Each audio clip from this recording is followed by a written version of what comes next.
Dear audience, এখানে গল্প শুনতে আসছেন? এখানে তো গল্প শোনানো হয় না, শুধু ঘটনা শোনানো হয়। লাইটটা জ্বালানোর পর আমি দেখছি আমাদের এলাকার রহিম চাচা ছদ্মনাম। তখন আমি চাচাকে জিজ্ঞেস করলাম, চাচা তুমি এখানে কেমনে আসলা এত দ্রুত? তখন সে আমায় বলল, তুই এত রাতে এখানে কি করতাস, বাসায় চলে যা। তখন আমি বললাম, চাচা আমি চলে গেতাছি, এই জায়গায় থাকতে একলা একটু ভয় করতেছে, কিন্তু তুমি এখানে কি করবা? তখন সে আমায় বলল, ভাতিজা আমি তো এখানেই থাকি, তুমি চলে যাও, এত রাতে আর কখন এখানে আসবা না।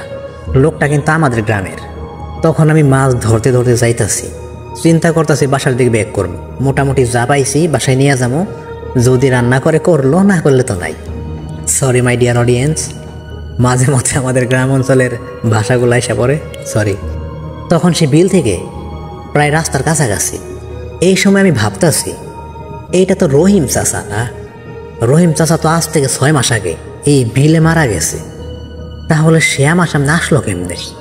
আমার হয়তো কপাল ভালো, এই কথাটা আমার রাস্তায় আসার পর মনে হয়েছে। বাড়ির দিকে দৌড়, আর কোনো কথা নাই, কোনো চিন্তা ভাবনা নাই। বাসায় যাইয়া হাত মুখ ধুয়ে শুধু শুয়ে আছি আর চিন্তা করতেছি, আজকে আমি যা দেখলাম এটা কি ঠিক দেখছি? কেমনে সম্ভব?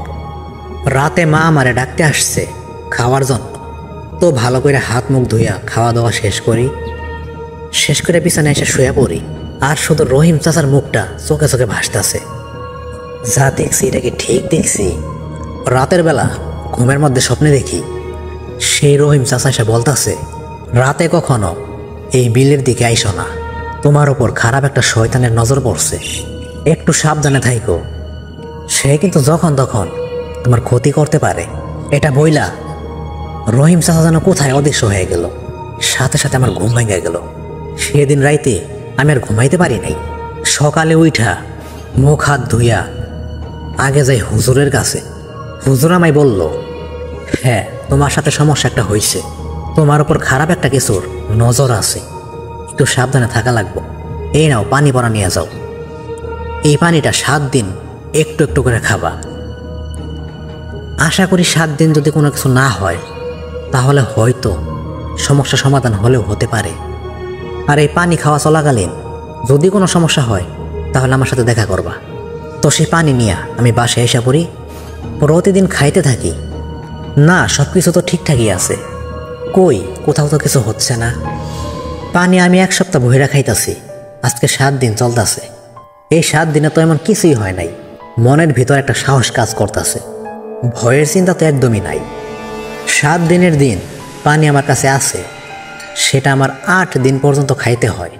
8 দিনের মাথায়ও কোনো সমস্যা হয় নাই, 9 দিন তাও হয় নাই। কাহিনী হয়েছে আমার সাথে 10 দিনের দিন। কীরকম শুনবেন? শোনাই।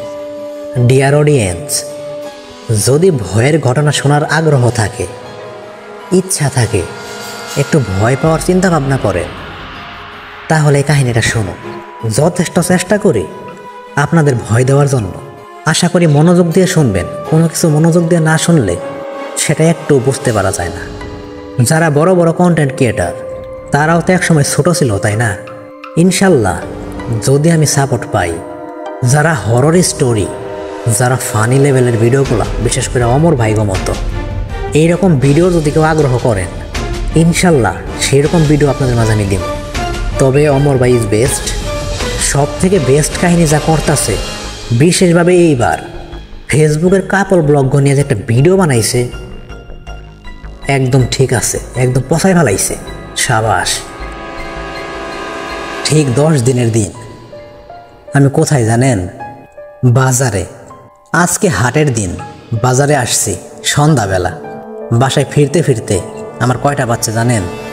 ঠিক ভোর 4টার সময়, যখন ফজরের আজান দেয়। তাহলে শুনুন, এই সারা রাত আমি কইছিলাম। বাজার থেকে বাসার পথে রওনা দিতে দিতে আমার রাত 10টা বাজে যায়। আমার বাসা থেকে বাজারটা ছিল আনুমানিক 30-40 মিনিটের রাস্তা। যেহেতু আমাদের এটা গ্রাম অঞ্চল, এত রাতে গাড়ি পাওয়া অসম্ভব। বাড়ি যেহেতু যাইতেই হবে, চিন্তা ভাবনা বাদ, বাসার দিকে রওনা দেও। ঠিক এটাই ভাইবা বাসার দিকে রওনা দিলাম। এখন এই রাস্তার এক সাইডে একটা শ্মশান আছে, বুঝতেছেন? শ্মশান।